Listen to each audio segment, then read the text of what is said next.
دوستو، آج کی ہماری کہانی ہے بادشاہ کا چور۔ بہت پہلے جب ہر جگہ بادشاہی حکومت کرتے تھے، ایک مرتبہ ایک بادشاہ اپنے ایک ملازم سردار سے ناراض ہو گیا اور اسے دربار سے نکال دیا اور حکم دیا کہ تم دن رات اپنے گھر میں پڑے رہو، نہ کہیں باہر جا سکتے ہو اور نہ ہی کہیں کام کر سکتے ہو۔ یہ بظاہر معمولی حکم تھا، کیونکہ دن رات گھر میں پڑے رہنا، کچھ کام کاج نہ کرنا اور فارغ وقت گزارنا بہت مشکل ہوتا ہے۔ ویسے بھی ایک آدمی ایک ہی جگہ اور ایک قسم کے لوگوں میں رہتے رہتے گھبرا جاتا ہے، اور تو اور خوش وحشت ہوتی ہے۔ وقت کا کانٹا بھی دو بھر ہو جاتا ہے۔ چنانچہ اس کے ساتھ بھی ایسی ہی ہوا۔ وہ سارا دن پڑا رہتا اور کوئی کام نہیں کر سکتا تھا۔ سردار بہت پریشان تھا، کیونکہ اس کے بچوں کے پیٹ بھرنے کا سوال تھا۔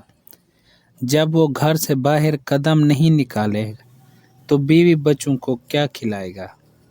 اتفاق سے کچھ دنوں کے بعد بادشاہ وزیر اور شہزادے بلائے گئے۔ سردار کو ایک ترکیب سوجھی تو اس کی آنکھیں چمک اٹھیں۔ اس نے اپنی بیوی کو پڑوس میں ایک قیمتی جوڑا لانے کے لیے بھیجا۔ وہ پڑوس سے قیمتی جوڑا لے آئی۔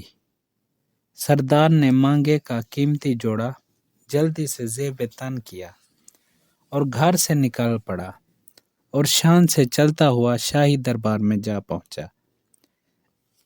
درباری سمجھے کہ کوئی معزز مہمان ہے، اسے لے جا کر بڑے ادب سے دوسرے بڑے لوگوں کے ساتھ کرسی پر بٹھا دیا۔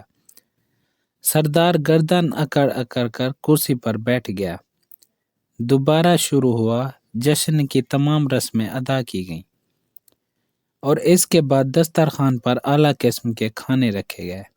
سردار نے بھی ہاتھ بڑھا کر خوب ڈٹ کر کھانا کھایا اور پھر نظر بچا کر بڑی چالاکی سے سونے کی ایک رکابی اپنے لباس میں چھپا لی اور دربار ختم ہوتے ہی وہاں سے 9-11 ہو گیا اور گھر آ کر بڑے مزے سے سارا واقعہ اپنی بیوی کو سنایا۔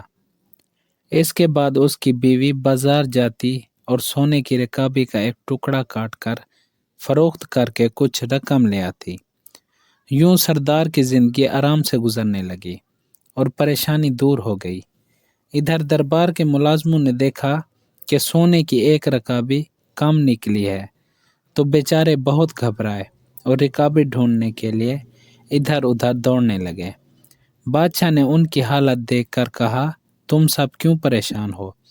مجھے معلوم ہے کہ سونے کی رکابی غائب ہو گئی ہے اور اب وہ تمہیں نہیں ملے گی۔ مجھے یہ بھی معلوم ہے کہ وہ رکابی کس نے چرائی ہے۔ اگلے سال پھر جشن ہوا اور دربار مہمانوں سے بھر گیا۔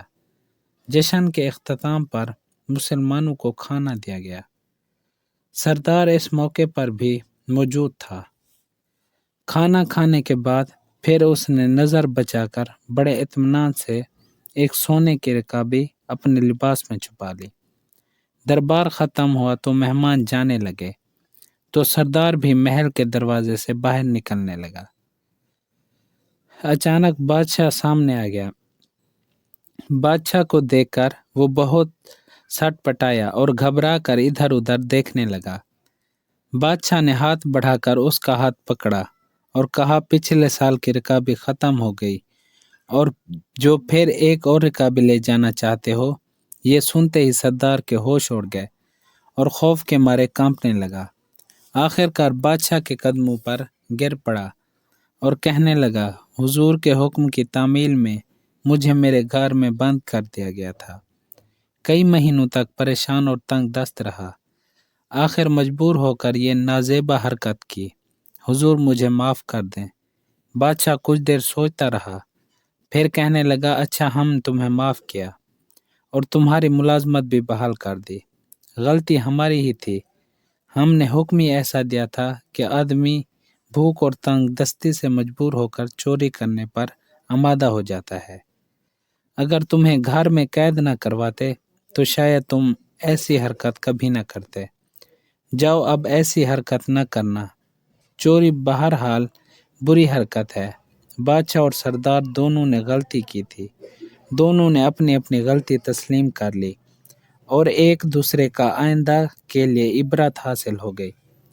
کہتے ہیں کہ پھر سردار نے کبھی چوری نہ کی اور نہ بادشاہ نے کبھی کسی کو ایسی سزا دی۔ دوستو اگر ویڈیو اچھی لگی ہو تو لائک ضرور کر دیں۔